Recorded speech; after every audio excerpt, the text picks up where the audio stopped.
Una de las compañías más importantes del mundo en nuestro tiempo tuvo un momento muy crítico a mediados de los años 90. La compañía Apple, famosa por sus teléfonos y dispositivos, estaba al borde de la quiebra. Así que decidió encomendarse a un grupo de publicistas, especialistas en marketing, para que relanzara la marca. Y eso hicieron con una campaña que se puso en conocimiento público en el año 1997. Le pusieron por nombre Piensa Diferente. Y lo que trataron es demostrar al gran público que cualquier usuario de Apple realmente era alguien distinguido, alguien que sabía lo que hacía. Y para ello utilizaron figuras populares en el mundo de la cultura, de la música, del arte.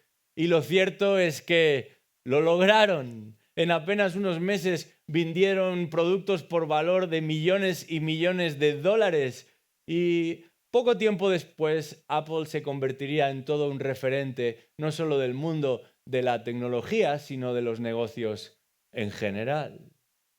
En esta mañana nos acercamos a un texto de la Escritura donde observamos otra campaña de marketing, pero no parece tan exitosa ni tampoco potencialmente capaz de lograr un gran objetivo.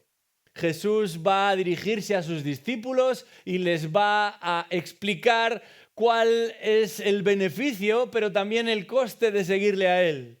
Y sin embargo lo va a hacer en unos términos que no dejarán a ninguno de ellos indiferente. Os invito a abrir vuestras Biblias al Evangelio de Mateo, capítulo 16, porque en este texto Jesús va a revelar cuál es el coste de seguirle a Él, cuál es el precio de venir a ser un discípulo de Él, y contra todo pronóstico no va a ser el que muchos esperarían. Mateo capítulo 16, comenzando en el versículo 24, dice así la palabra de Dios. Entonces Jesús dijo a sus discípulos: si alguno quiere venir en pos de mí, niéguese a sí mismo, tome su cruz y sígame. Porque el que quiera salvar su vida, la perderá, pero el que quiera o el que pierda su vida por causa de mí, la hallará. Pues qué provecho obtendrá un hombre si gana el mundo entero, pero pierde su alma. ¿O qué dará un hombre a cambio de su alma? Porque el Hijo del Hombre ha de venir en la gloria de su Padre con sus ángeles y entonces recompensará a cada uno según su conducta. En verdad os digo que hay algunos de los que están aquí que no probarán la muerte hasta que vean al Hijo del Hombre venir en su reino. Esta es la palabra del Señor. Pasamos aquí en apenas un momento del éxito fulgurante, del máximo respeto, de la admiración de multitudes para con Jesús, a una creciente desafección por Jesús. Los religiosos se han encargado de calentar el ambiente, o más bien podríamos decir de contaminar el ambiente, al punto de que Jesús genera todo tipo de pensamientos e ideas entre las personas que antes lo contemplaban con expectación. Y aún los propios discípulos de Jesús están confundidos. Esto no lo esperaban de Jesús. Con todo el potencial que este ser tan singular les ha mostrado, ¿cómo es posible que vaya a echar a perder lo que él mismo puede hacer simplemente por presentarse a sí mismo como una víctima de estos religiosos y expertos en la ley? Con todo lo que le han visto hacer, con todo lo que él puede hacer, no puede ser que Jesús decida frenar esa progresión, decida poner final a esa predicación y dejarse llevar por estos religiosos que se oponen a él y que en el versículo anterior al que hemos leído, versículo 21, Jesús anuncia que deberán y terminarán por matarlo. ¿Cómo es posible?, se pregunta Pedro. ¿Cómo es posible, se preguntan todos los demás, que Jesús no utilice sus habilidades para llegar más lejos, para alcanzar a más personas? Y piensan que todavía hay tiempo para reflotar la situación, que todavía hay oportunidad de reconducir la situación, para un rebranding de Jesús, para darle un toque distinto y atrayente al ministerio de Jesús, de manera que la reacción de la mayoría no sea el rechazo o las dudas, sino más bien el abrazo y la rendición a Él. Pero Jesús no va a rebajar sus pretensiones, sino justamente lo contrario, va a expandir esas pretensiones, porque no solamente Él, dice Jesús, sino los que son como Él han de pensar en sus vidas en términos de cruz. Han de filtrar sus vidas a través de una cruz. Y finalmente han de dejar sus vidas clavadas en una cruz. Decíamos la vez pasada que aún los hombres más piadosos, más decididos, más comprometidos, pueden verse en un momento determinado engatusados por la seducción, por la atracción que el enemigo de nuestras almas nos plantea. Y esto es lo que le acababa de suceder a Pedro. El más decidido de entre los discípulos fue también el más atrevido de entre los discípulos y terminó enredado por la estrategia de Satanás. Porque la estrategia de Satanás es atractiva, no lo podemos negar. Es sugerente, nos seduce, apela a aquello a lo que nosotros tendemos. Nos habla de eso que nosotros deseamos y anhelamos aún en lo profundo del corazón. Por eso tan fácilmente nos deslizamos, aún los mejores, aún de entre los mejores. Pero Jesús aquí les plantea una pregunta. Sí, Él sabe que cualquiera puede caer bajo las tretas y el engaño del diablo, pero ¿cuántos están dispuestos a seguir a Cristo? ¿Cuántos están dispuestos a caminar con Cristo a la luz de las condiciones de Cristo? Y nos daremos que entonces aquí, ahora sí, la cosa cambia. Tras una lectura inicial como la que nosotros hemos hecho de estos versículos, uno se pregunta qué es lo que realmente pretende Jesús aquí. ¿Aumentar el número de sus seguidores o ahuyentar a los pocos que todavía caminan con Él? Pero pronto descubrimos que Jesús no está errado ni equivocado, no está confundido y no es que ha planteado una mala estrategia de marketing para reclutar a más discípulos. Jesús está revelando a esos discípulos la única posibilidad para los que quieran seguirle. Porque lo que debes saber en este día es que solamente existe una posibilidad para seguir a Jesús y esa posibilidad es la que Él mismo dictamina. Y lo primero que nos encontramos en este pasaje es con la afirmación de Jesús. Versículo 24, la afirmación de Jesús. ¿Quieres saber lo que implica seguir a Cristo? Él mismo nos lo dice en este versículo 24 por medio de esta afirmación.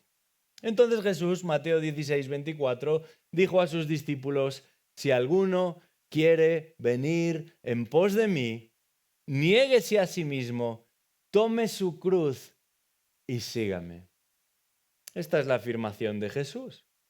Claro, si has leído lo que está detrás, lo que viene antes de este encuentro de Jesús con sus discípulos, te darás cuenta de que allí hay un Simón Pedro muy disgustado por cómo se están dando los acontecimientos. Que luego sería un apóstol, pero en este momento tan solo es un discípulo, va a manifestar algo más que su descontento con Jesús. Cuando decide, sin ningún tipo de precedente, reprender a Jesús. Y no solamente le va a llamar la atención delante de sus discípulos, algo que un discípulo nunca haría con su maestro, sino que además lo va a amonestar. Dice el texto que lo tomó a un lado y lo reprendió. Y esta palabra reprender es muy fuerte, en el original, significa literalmente lo castigó. Pedro pensó que debía castigar a Jesucristo por lo que estaba comunicando a sus discípulos. Hasta ese punto se opone a lo que Jesús está comunicando a sus discípulos. No le gusta para nada el tono que está tomando esto. Y eso de acompañar a Jesús hasta ese día ha estado muy bien, le ha ido muy bien. Un Galileo como Pedro, que ni siquiera el resto de los judíos respetaban, se ha convertido en un personaje singular que acompaña a un personaje extraordinario. Y no solo no pasa hambre porque Jesús le da de comer, sino que las masas y aún los principales religiosos se acercan a él y a los que están con él para que ellos medien, para que ellos administren, para que ellos fijen los contactos con Jesús.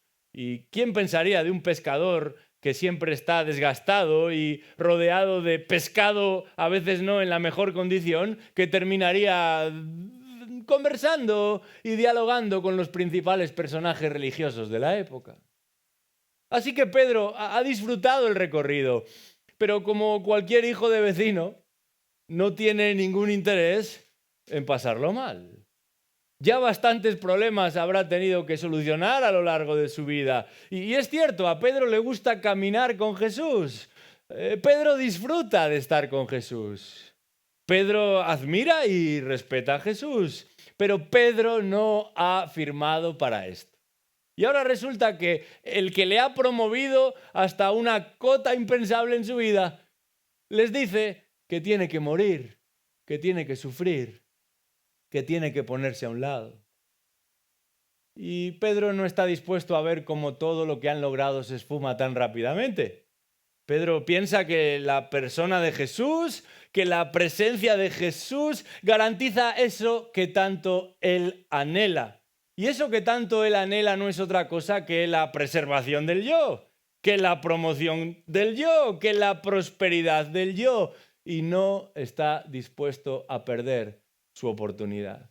Pero qué interesante que esa promoción y preservación y prosperidad del yo es precisamente lo que Satanás le ofrecía hace un momento, pero no es lo que Jesús nos ofrece por medio de lo que Él está a punto de comunicar. Jesús, que había anunciado su muerte a sus discípulos, ahora va, si me permitís la expresión, a elevar la apuesta.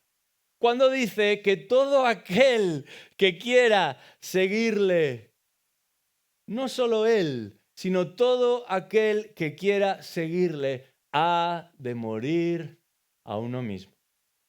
En el versículo 24, esta afirmación de Jesús no va a dejar a nadie indiferente. Si alguno quiere venir en pos de mí, niéguese a sí mismo, tome su cruz y sígame.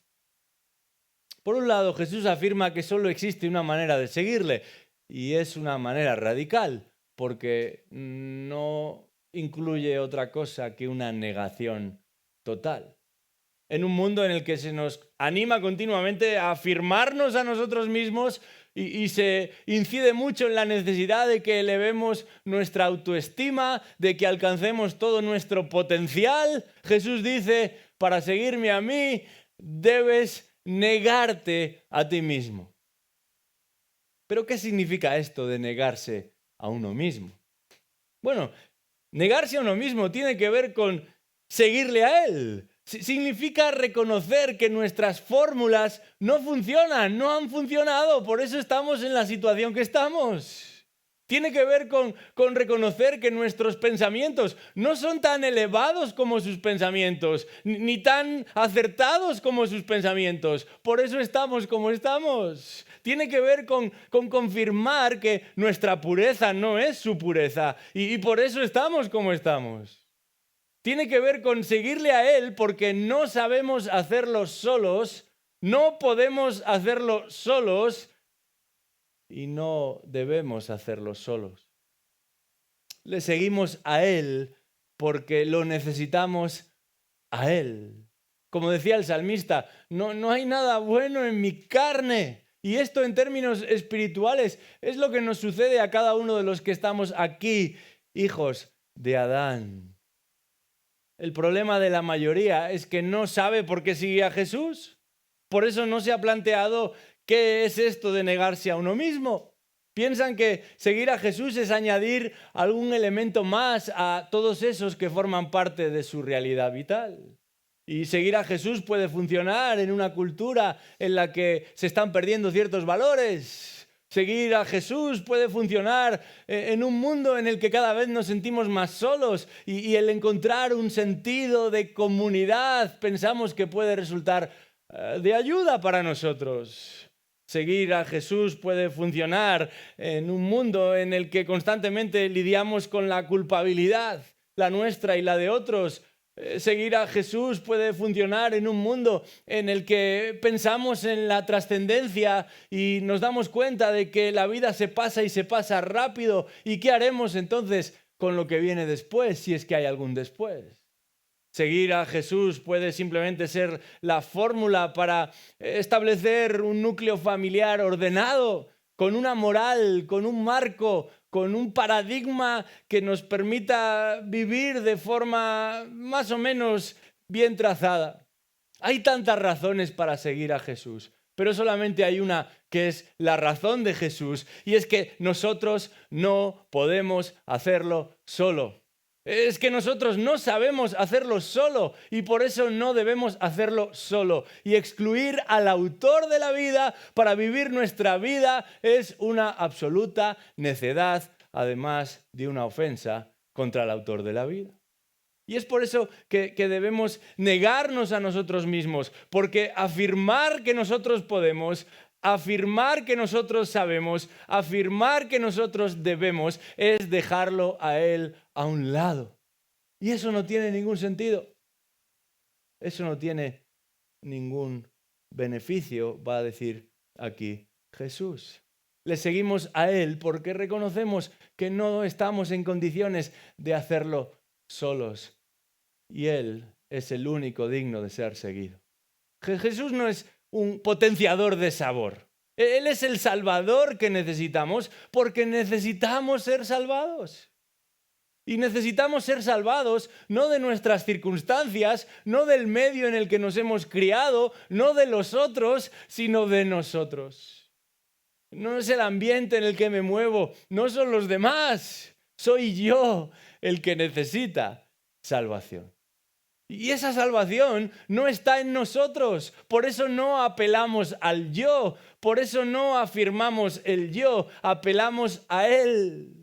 Negarse a sí mismo tiene que ver con confiar en Él, porque nosotros no somos dignos de confianza. Por eso confiamos en Él y no en nosotros ni en nuestras posibilidades. Porque, ¿cuáles son esas posibilidades? ¿Has comprobado ya hasta dónde puedes llegar? Algunos piensan que han cruzado ya el umbral de ese momento en la vida donde se nos dice que estamos en condiciones de alcanzar nuestro máximo potencial. ¿Has cruzado ya ese umbral? ¿Y qué es lo que has logrado? ¿Qué es lo que has conseguido? Aún los más grandes y poderosos del mundo dejan de ser y todo el mundo se olvida de ellos y alguien ocupa ese lugar y un día eres el CEO de una gran compañía y mañana es otro el que ocupa tu oficina. Y un día eres el mejor deportista de todos los tiempos y al día siguiente hay otro mejor deportista de todos los tiempos porque hay que seguir vendiendo periódicos y entradas. Y un día todo el mundo quiere estar contigo hasta que alguien organiza algo que merece mejor y más la pena. No importa el ámbito en el que nos movamos y lo exitosos que podamos llegar a ser, no podemos, no sabemos y no debemos hacerlo solos. Por eso confiamos en Él. Pero negarnos a nosotros mismos tiene que ver también con comprometernos con Él. No descansamos en el yo, le seguimos a Él. Y por eso el texto a continuación nos va a hablar no solo de negación, sino también de tomar la cruz. Y uno esperaría que Jesús convenza a la multitud. No que espante a la multitud. ¿Qué clase de líder es este que va quitándose de encima a personas que no están dispuestas a llegar hasta el final con él? Uno se conformaría con que le acompañen, con que aporten al bote, con que hagan algo útil para la causa. Mejor con nosotros que contra nosotros, ¿no es así? Pero Jesús no tiene un criterio ni un estándar tan pobre como el que muchas veces nosotros manifestamos. Mientras no sea mi enemigo, yo lo voy a tolerar. Y así es como algunos quieren construir su imperio en el ambiente que sea. Pero Cristo no funciona así. Aquí Jesús, para ganarse el respeto y confirmar la devoción de sus discípulos, no les habla de pan ilimitado, ni les presenta la posibilidad de un mundo lleno de calles de oro, sino de renuncia, de negación y hasta de muerte. ¿Qué distinto es este evangelio al que muchos predican hoy o al que muchos se acercan hoy? A veces el evangélico de turno habla de un evangelio en el que si te introduces todo te va a ir bien. Y queremos animar a que otros se acerquen a Jesús, así que lo presentamos como este buen Señor que cuida de los suyos, que nos provee lo que necesitamos y aún más de lo que necesitamos, que nos anima cuando estamos tristes, que nos defiende cuando nos sentimos acosados y asolados, que nos sana si nos enfermamos, que hasta produce y reproduce al punto de que nuestros negocios nos van mejor que a los demás. Y este es el tipo de evangelio que muchos predican, pero esto se parece más a lo que el diablo sugirió a Pedro que a lo que Jesús está diciendo aquí. Por otro lado, hay personas que se acercan a Jesús para mejorar su condición actual. Y como en la vida no les ha ido tan bien y ya no saben a quién recurrir, se les han acabado todos los bonos que podían lograr con las instituciones públicas o privadas, ¿y a quién más han de recurrir? Pues a ver si con este Jesús finalmente damos con alguien que nos ayude y que nos sostenga. Y esa es la motivación, buscando una mejor vida aquí y ahora. Pero este no es el tipo de evangelio que Jesús predica. La confianza en Él no responde a los bienes que de Él podamos llegar a recibir. Jesús les habla de negarse a uno mismo y de tomar la cruz. Y esa no es cualquier fórmula para morir, cualquier manera de morir. Para un judío, el escuchar la palabra cruz provocaba inmediatamente cierta tensión. El método de castigo más doloroso, más temido y más humillante de la época. Si querías que alguien sufriese, si querías que alguien realmente fuese humillado, entonces la manera de castigarlo no podía ser otra que la crucifixión. Esto resultaba un insulto para los romanos y, por supuesto, un gran drama para los judíos. Pero esto que nos resulta un insulto y un drama no es algo nuevo. Allá en el capítulo 10 de este mismo evangelio, Jesús había instruido a sus discípulos antes de enviarlos a predicar, explicándoles en qué consiste el verdadero discipulado. Y en medio de esa explicación les dice: el que no toma su cruz y sigue en pos de mí, no es digno de mí. El que haya dado su vida, termina Jesús, la perderá, y el que haya dado su vida por mi causa, la hallará. Así que esto de tomar la cruz no era algo nuevo para los discípulos, pero algunas personas se acercan a este pasaje y dicen: bueno, aquí está Jesús otra vez. Ya viene de nuevo con sus estrategias de maestro y de predicador. Y lo que está haciendo Jesús es plantearles una metáfora. Algunos leen estas palabras y piensan: esto es mensaje figurado, lenguaje figurado, una de esas ilustraciones de Jesús tan gráficas. ¿En serio Jesús está hablando metafóricamente? ¿Es lenguaje figurado? Porque si yo no recuerdo mal, Jesús murió en una cruz crucificado. Y si la historia no nos engaña, Pedro murió también en una cruz crucificado. Y se sintió tan avergonzado de repetir la fórmula de su maestro que pidió que esa cruz fuese dada la vuelta. Y así dice la tradición, que es que Pedro terminaría sus días en esta tierra. Para Jesús fue bastante literal. Para Pedro fue algo bastante literal también. Sin duda, esto no significa que todos los que siguen a Cristo tienen que ser crucificados. Sabemos que no es así. No vamos a morir masacrados en masa porque seguimos a Jesús en cada generación y toda generación. Aunque en algunos casos es así y todavía hoy esto está teniendo lugar en el mundo. Pero gracias a Dios no siempre es así. Lo que sí es siempre el caso es que cualquiera que sigue a Jesucristo no solamente lo hace porque confía en Jesucristo, también porque se compromete con Jesucristo, porque asumimos su cruz como nuestra cruz. Porque su sacrificio resulta vinculante para uno, hasta tal punto que nos comprometemos con el que se comprometió con nosotros hasta la muerte y muerte de cruz. En su sacrificio en la cruz del Calvario, Jesús no solamente ofreció una barra libre de posibilidad de salvación, Él murió por cada uno de aquellos que vendrían a la fe. Y haciéndolo aseguró su salvación eterna, pero también su caminar con Él por medio de su unión con Él. Y a donde Cristo llegue, ahí llegaremos nosotros. Por eso ese compromiso es real para sus discípulos y ninguno de ellos va a abandonar. Dice la Escritura que es verdad, algunos salieron de nosotros. ¿Por qué salieron de nosotros?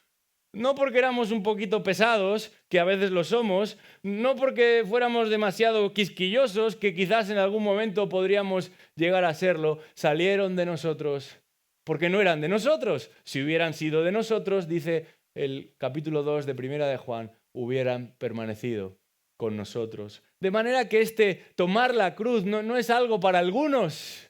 Es para todos aquellos que han sido crucificados juntamente con Cristo en aquella cruz. Nos sometemos al que sometió al Padre hasta la muerte y muerte de cruz. Y eso significa obedecerle hasta el final, sin importar cuáles sean las circunstancias, sin pensar en cuáles son las condiciones. Le obedecemos hasta el final, permanecemos con Él hasta el final, porque le amamos a Él y esto no es algo puntual ni fruto de la emoción del momento. A veces se presenta este compromiso con Jesús, tomar la cruz con Jesús como un elemento puntual. Alguien se emociona en una reunión, la música suena suavemente, el de al lado empieza a gimotear. Y entonces yo me veo impelido también, movido a tener que hacer algo al respecto. Y me siento cargado y necesito desahogarme y a lo mejor no tengo presupuesto para el psicólogo esa semana. Así que, ¿por qué no hacerlo gratis en la iglesia? Y me acerco a Jesús y Él me bendice porque lleva todas mis cargas y yo me comprometo a darle toda mi vida. Y lo canto, tú eres el Señor de mi vida. Todo te doy. Mi vida es para ti. Pero luego me levanto al día siguiente y parece que nada ha cambiado. Y yo vuelvo a tomar el control de mi existencia. Tanto lo de negarse como lo de tomar la cruz aquí no se plantea como una reacción emocional en un momento determinado, sino como un ejercicio diario, como un ejercicio rutinario. No es algo puntual. No se trata de una transacción final. Yo compré mi entrada y tengo derecho ilimitado cuando me apetezca entrar o salir. De 6 a 7 voy a ser un cristiano comprometido, pero luego el resto del día lo puedo pasar en función de mis ocupaciones. Esta semana voy a estar muy ocupado, mi calendario no tiene hueco para Jesucristo y mucho menos para la iglesia. Eso ya es un lujo innecesario. Comprometidos cuando nos apetece, ese no es el modelo de Jesús. Comprometidos con Él a tomar la cruz cada día. ¿Y qué tiene de especial tomar la cruz? Bueno, lo hemos dicho ya. Tiene que ver con comprometerse con Él, a obedecerle a Él, aunque eso suponga perder. Porque qué mayor pérdida que la de la muerte y la muerte en la cruz. Esto es lo que Jesús está ilustrando aquí. En ocasiones supondrá perder la vida, pero en la mayoría de ocasiones supone simplemente poner a Jesús por delante de nosotros y de otros también. Es interesante que en el capítulo 10 de Mateo Jesús conecta tomar la cruz y negarse a uno mismo y comprometernos con Él, con el hecho de que la familia no sea lo primero para nosotros. Y para los judíos esto era un insulto, porque si había algo en el rango de prioridades para un judío, la familia es lo primero. Y Jesús allí estaba ilustrando que ni siquiera la familia debe ser lo primero. Y esto para algunos conservadores cristianos hoy es toda una ofensa. ¿Cómo es que vamos a poner a un lado todo, incluido la familia? Jesús está diciendo, tu compromiso debe ser conmigo. Si tu confianza conmigo es total, tu compromiso conmigo ha de ser total. Caiga quien caiga, truene lo que truene. Y tristemente algunos solamente necesitan cierto afecto para con una persona cercana y a veces incluso también lejana para echar por la borda todo este compromiso del que tanto un día se jactaron. Seguirle a Él significa confiar en Él cada día, en cualquier circunstancia, comprometernos con Él cada día ante cualquier situación. Esto es lo que hace un discípulo con su maestro. Esto es lo que hace un cristiano con su Señor. Así lo explicaba Pablo algunos años más tarde. Con Cristo he sido crucificado y ya no soy yo el que vive, sino que Cristo vive en mí. Y la vida que ahora vivo en la carne la vivo por fe en el Hijo de Dios que murió y se entregó a sí mismo por mí. ¿Por qué? Pablo dice, porque me amó. Porque me amó. Nosotros estamos respondiendo a este Cristo que nos ha tendido la mano, confiando en Él y comprometiéndonos con Él. ¿Por qué? Porque Él nos amó. De tal manera nos amó Dios que envió a su Hijo amado para que todo aquel que en Él crea no se pierda, sino que tenga vida eterna. Yo te pregunto en esta mañana, ¿estás siguiendo a Jesús de esta manera? Porque si eres de Él, no hay otra manera. Si caminas con Él, no existe otra manera. Tu confianza no está en ti ni en cualquier otro, sino en Él. Y tu compromiso no es para ti ni para cualquier otro, sino para con Él. Esto es lo que hace un discípulo de Cristo. Así vive, exactamente así, sin importar cómo te llames, ni de dónde procedas, ni cuántos años tengas, ni cuáles sean tus planes para el día de mañana. Esto es lo primero que Jesús afirma aquí. Pero esta afirmación va a seguir una argumentación. Hemos visto la afirmación de Jesús y ahora vamos a ver la argumentación de Jesús, versículos 25 al 27. Porque alguno podría pensar, bueno, ¿realmente merece la pena darle tanto a este Jesús? ¿Realmente merece la pena esforzarse tanto por este Jesús? ¿No es demasiado radical lo que Él nos pide y nos demanda? Bueno, por eso Jesús va a argumentar a continuación. Versículos 25 al 27. Dice ahí, porque el que quiera salvar su vida, la perderá, pero el que pierda su vida por causa de mí, la hallará. Pues ¿qué provecho obtendrá un hombre si gana el mundo entero, pero pierde su alma? ¿O qué dará un hombre a cambio de su alma? Porque el Hijo del Hombre ha de venir en la gloria de su Padre, con sus ángeles, y entonces recompensará a cada uno según su conducta. Aquí Jesús va a argumentar y va a confirmar que compensa seguir a Jesús, sea cual sea el coste de hacerlo, sea cual sea el precio de hacerlo. Compensa seguir a Jesús en estos términos porque no existen otros términos. Pero además, Él va a ofrecer 3 razones de por qué merece la pena seguirle de esta manera. Y cada uno de estos versículos incluye una de esas razones. La misma palabra en el original para hablar de la razón que está detrás de este argumento de Jesús. Versículo 25, porque. Versículo 26, pues, que en realidad es un porque. Y versículo 27, porque. 3 razones que confirman que merece la pena seguir a Jesucristo. Y la primera de ellas es la paradoja, versículo 25. Ahí nos encontramos con una paradoja, porque dice Jesús, el que quiera salvar su vida la perderá, pero el que quiera perder su vida o el que pierda su vida por causa de mí, la hallará.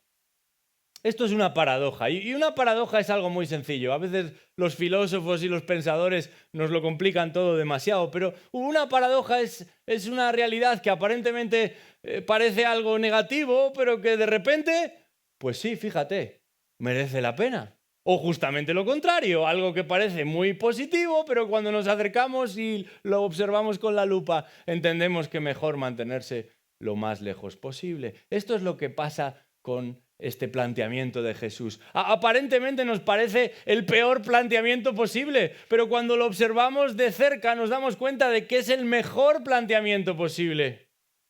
Uno podría llegar a pensar por qué complicarse tanto la vida teniendo este tipo de vida que Jesús propone.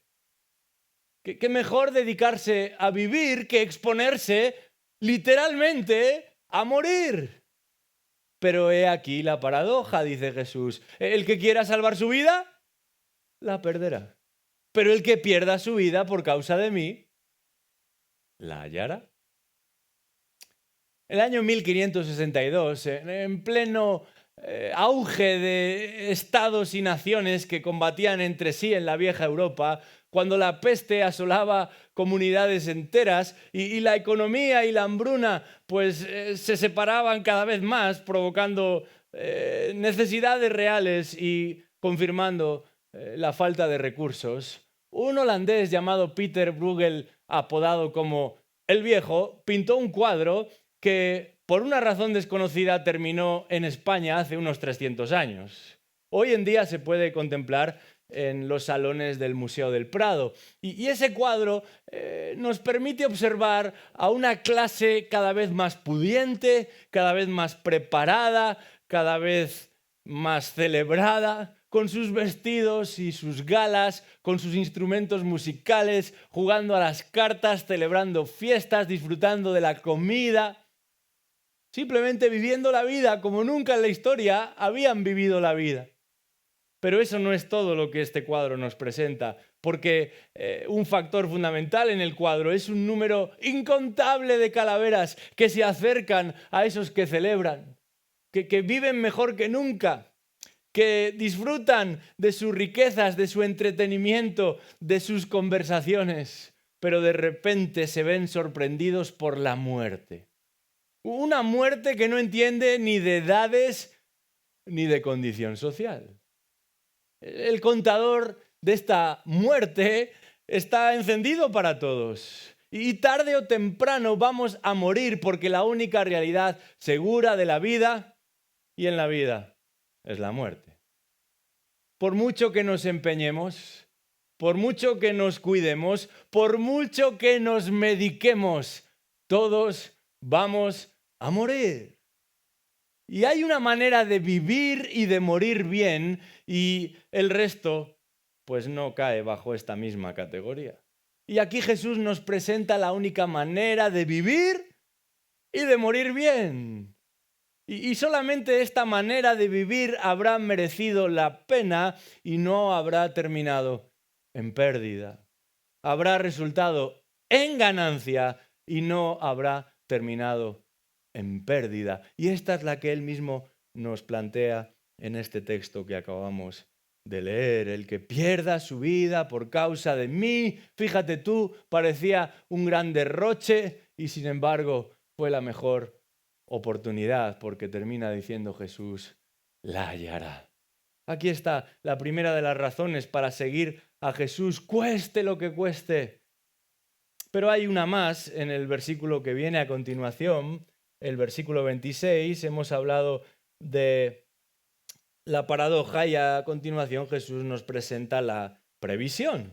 Dice el versículo 26, pues ¿qué provecho obtendrá un hombre si gana el mundo entero pero pierde su alma? ¿O qué dará un hombre a cambio de su alma? Hace algunos años se popularizó un programa de televisión que se llamaba El Precio Justo. Seguro que hay aquí alguno que lo ha visto en algún momento. Y era muy sencillo el formato. Simplemente se colocaba en pantalla un objeto y el concursante debía dar el valor exacto a ese objeto. El que más se acercase al valor exacto del objeto, pues saldría ganador de ese programa. Bueno, en un sentido Jesús está haciendo un precio justo con sus discípulos y les está planteando la siguiente pregunta, no ya con respecto a un objeto, sino más bien con su propia vida. ¿Cuánto pagarías por vivir más? ¿Cuánto cuesta tu alma?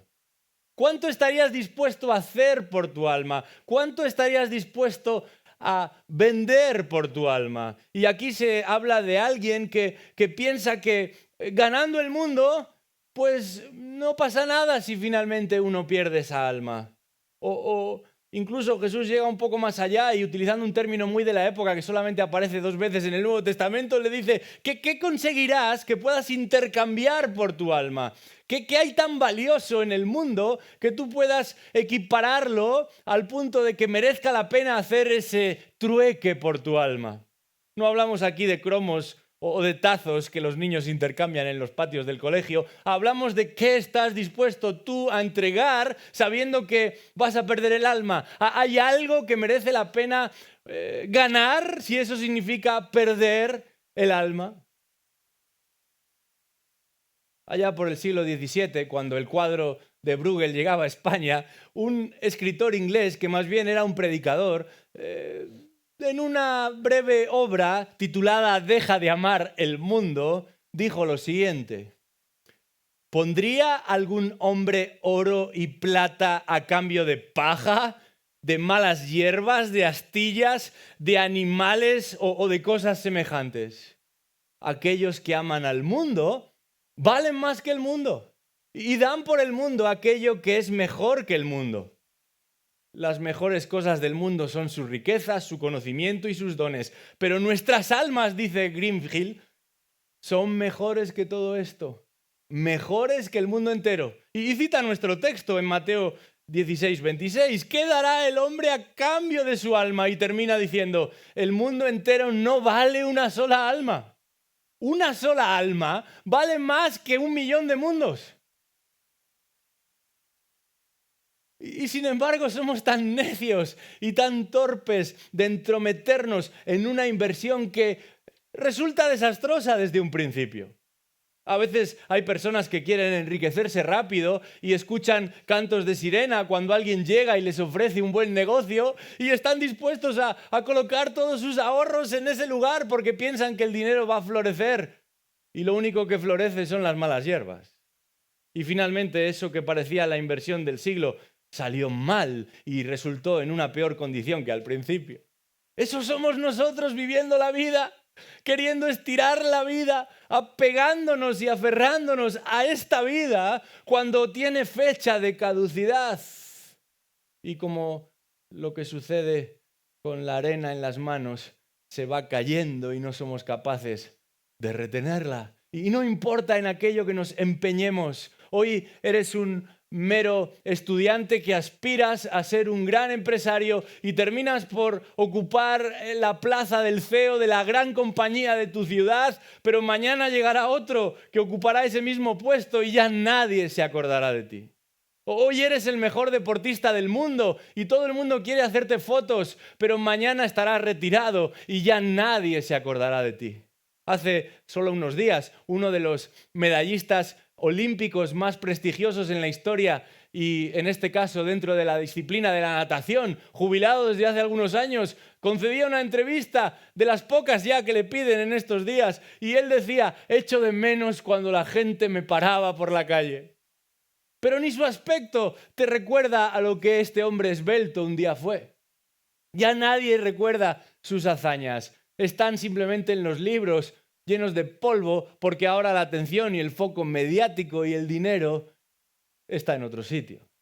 Así de pasajera es nuestra vida. Y Jesús dice, ¿eres bueno en matemáticas? ¿Necesitas algo de refuerzo? No se te ocurra invertir en aquello que no va a servir para nada, que no vas a poder retener, que no te vas a poder llevar. Al contrario, terminará por ser esa soga que tendida en tu cuello te mantiene en el lugar en el que nunca pensaste que querías marchar. Pero hay una tercera razón en el argumento de Jesús y esta es un poquito más suculenta. Versículo 27, él ha hablado de la paradoja, él ha hablado de la previsión, pero finalmente nos va a hablar del premio. Dice el versículo 27 de Mateo 16, porque el Hijo del Hombre ha de venir en la gloria de su Padre con sus ángeles y entonces recompensará a cada uno según su conducta. Aquí Jesús no está hablando de una salvación por obras. Si te portas bien, entonces te llevo conmigo. Así nosotros nos dirigimos muchas veces a los más pequeños de la casa. Bueno, si te portas bien, entonces dejo que me acompañes. Y seguro que hay un premio también para ti allí esperándote. Esto no es lo que está planteando aquí Jesús. Jesús no nos está premiando por estar con Él, porque hemos decidido estar con Él, sino que nos está premiando en el caso y solamente en el caso de que permanezcamos con Él. Porque si permanecemos con Él, entonces confirmamos que realmente somos de Él. Y Él que nos trajo ante Él es el que nos promete bendecirnos si permanecemos con Él. Y así termina la Biblia. Capítulo 22 del libro de Apocalipsis. A veces las personas le tienen miedo a este libro porque piensan que saldrán de él dragones y monstruos y animales de difícil descripción, pero el libro fue dado para clarificar y para ayudar a sus lectores. Y así termina Jesucristo, clarificando y ayudando a sus lectores. Capítulo 22 del libro de Apocalipsis. Versículo 11 dice ahí Jesús, bueno, primero es Juan el que introduce, que el injusto siga haciendo injusticias, que el impuro siga siendo impuro, que el justo siga practicando la justicia y que el que es santo siga guardándose santo. ¿Por qué? Es Jesús el que habla. He aquí yo vengo pronto y mi recompensa está conmigo para recompensar a cada uno según sea su obra. Este es el premio que nos espera a aquellos que perseveremos en Él, que continuemos con Él, que nos identifiquemos con Él, no solamente una fría tarde de invierno donde nos sentíamos muy bien acogidos en un saloncito con música y con un buen ambiente espiritual, sino aún en los momentos más difíciles de nuestra vida.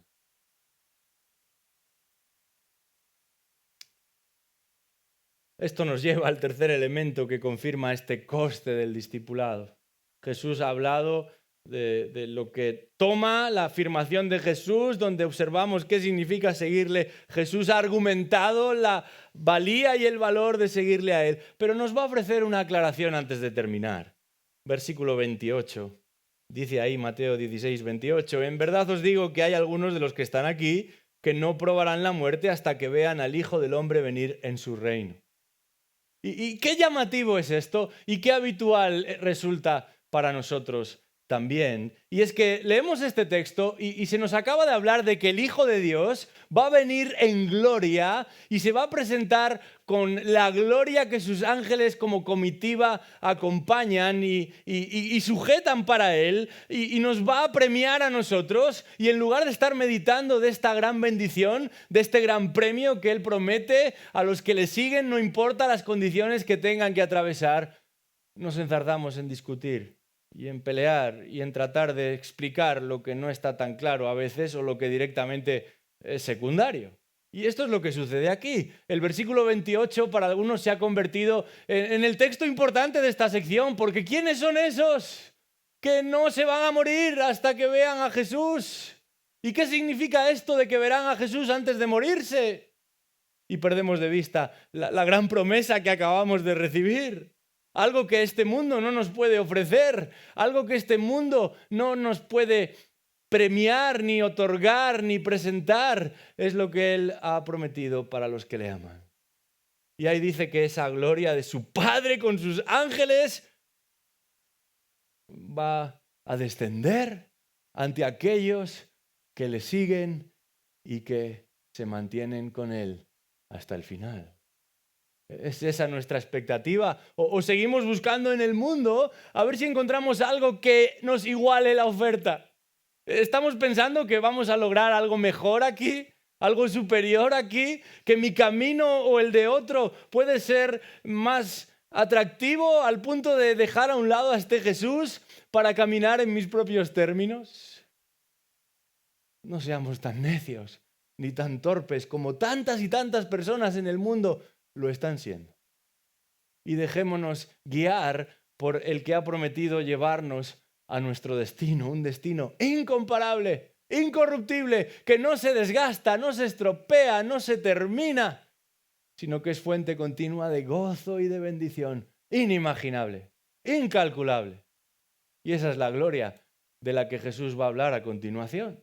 Y su aclaración tiene que ver con que esta es una realidad, con que esto lo van a experimentar de verdad, con que esto lo van a palpar con sus propias manos, lo van a contemplar con sus propios ojos. No es algo etéreo, no es una vida futura en el que como no podemos comprobarlo, pues simplemente nos enzarzamos en pensar que quizás con un poco de suerte será algo mínimamente parecido. No, Jesús va a hacer una aclaración al final, y es que quiere garantizar que los discípulos siguen a su maestro y están motivados a pesar de lo que tiene que suponer y renunciar el seguirle a él. Y por eso algunos han planteado aquí que ¿cuándo es ese momento que Jesús regresa y que los discípulos todavía están vivos y pueden ver que lo que él promete es una realidad?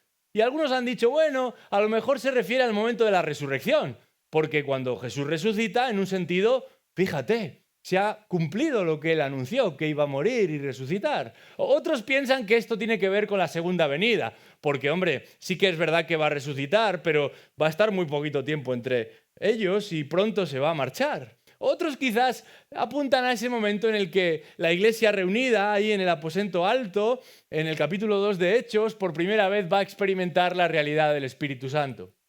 Un Espíritu Santo que, como Jesús había prometido, los va a capacitar para llegar hasta lo último de la tierra con el Evangelio.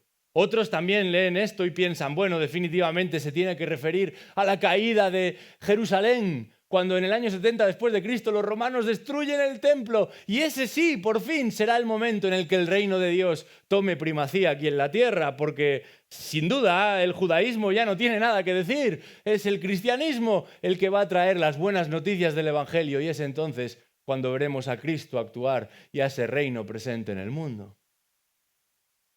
Buenos intentos. Pero esto es mucho más sencillo de lo que parece. Y cuando leemos un texto bíblico, no solamente nos fijamos en lo que estamos leyendo, sino en lo que viene antes, como hemos hecho antes al principio, y en lo que viene después, en lo que viene a continuación. Y justo al terminar esta sección, Mateo el evangelista nos presenta a un Jesús que dice literalmente el texto, se metamorfosea, se transforma, se transfigura en una presencia gloriosa como nunca este mundo contempló. Y allí hay 3 discípulos, Jacobo, Juan y también Pedro, con el que Jesús ha estado dialogando. Y van a observar cómo esa gloria del cielo que les impulsa a caer en el suelo, un día será una realidad, no solo para ellos, sino para todos los que le siguen. Y esto es lo que Jesús está aclarando aquí. Sí, es una promesa futura, pero es real, tan real como que lo viste y lo viviste, le está diciendo a sus discípulos. Y por eso Mateo incorpora esta escena de la cual, si Dios quiere, hablaremos la próxima vez a continuación. Qué diferente es el evangelio que escuchamos hoy. Seguimos a Jesús porque nos da tanta pena. Fíjate, la de iglesias que se están cerrando. Seguimos a Jesús porque, bueno, oye, mejor este Jesús que a lo mejor otras confesiones que poco a poco nos van invadiendo y rodeando por todas partes. O incluso mejor que no tener ninguna. Pero este no es el tipo de evangelio que predicó Jesús. Y tampoco es el tipo de evangelio que deberíamos predicar nosotros. Uno de los grandes expositores del siglo pasado, aun con las diferencias particulares que pudiéramos tener, fue Leonard Ravenhill. Él escribió lo siguiente: ante el llamado de presidentes y primeros ministros, los hombres se apresuran a las estaciones de reclutamiento en tiempo de guerra. Dejan sus carreras, sus profesiones, sus comodidades, aún sus hogares. Y a medida que el peligro del enemigo se intensifica, incluso a esposas que lloran por su pérdida o enamoradas que se quedan atrás con lágrimas. Y sin embargo, dice Ravenhill, nadie llama a esto locura. Encogerse ante ello es cobardía. Rebelarse contra la orden es traición. Ninguna madre advierte a su hijo sobre la estupidez de interrumpir sus estudios universitarios, aun cuando pudiera regresar a casa inválido de por vida, cojo, ciego o directamente lisiado debido al enemigo. En la lucha por la libertad, todo esto se calcula y en cierta medida se espera en nombre del patriotismo. Pero Ravenhill añade a continuación: hoy en día, muchos seguidores del Señor, pero ¿cuántos son verdaderos discípulos? Lo último que les decimos a los nuevos convertidos es que son soldados, llamados a recibir órdenes, a tomar las armas y a ayudar, a ser sumisos al pastor de las ovejas y aun a aquellos que él ha puesto como supervisores de la iglesia, que no deben enredarse en los asuntos de esta vida, que deben soportar las dificultades, adoptar la abnegación y gloriarse. No solo mantenerse firmes, dice Ravenhill, gloriarse en la tribulación. Este es el llamado de Jesús a sus discípulos, que va a servir como una gran criba para que todos aquellos que tienen otros intereses pues no terminen de avanzar al lugar en el que no quieren estar. El tipo de discipulado de Jesús no es un cristianismo de café. El discipulado que Jesús proclama no es una fe de revista, de mírame y no me toques. Lo demanda todo de nosotros, pero no hay mejor camino porque no existe otro camino. Hace apenas 2 años, uno de los predicadores más conocidos del mundo, que se hizo famoso precisamente por predicar este pasaje, abandonó su seguir a Jesucristo. Este hombre que predicaba y decía, seguir a Cristo lo merece todo, pero va a costarte todo, renunció a su fe en Jesucristo porque prefirió lo temporal, porque prefirió disfrutar de una fruta prohibida, porque prefirió entregarse a lo momentáneo. Y él había predicado de que va a costarte todo, pero merece todo. En esta mañana, revisa tu corazón y valora si realmente estás siguiendo a Jesús en sus términos, porque es la única manera de hacerlo. No hay otro mejor camino, porque no existe otro camino. Pero este es un camino bendito. ¿Estás atravesándolo ya? Vamos a orar. Padre Celestial, en este día te alabamos porque tu Hijo siempre dice la verdad y siempre nos guía a toda la verdad. Y la verdad duele, porque sin duda hay áreas en nuestra vida que todavía permanecen escondidas, porque las queremos mantener para nosotros y no necesariamente lo mejor está ahí. Te pedimos perdón, oh Dios, pero al mismo tiempo te damos las gracias por el Evangelio, porque es tu Evangelio el que garantiza que el que comenzó la obra en nosotros la terminará hasta el día de Jesucristo.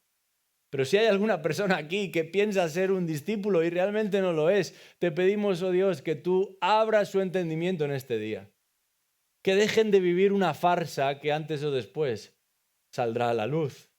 Y no es la vergüenza lo que nos preocupa, es la perdición eterna lo que nos preocupa. Oramos, Señor, por salvación y también por convicción, pero no nuestra convicción, sino la tuya.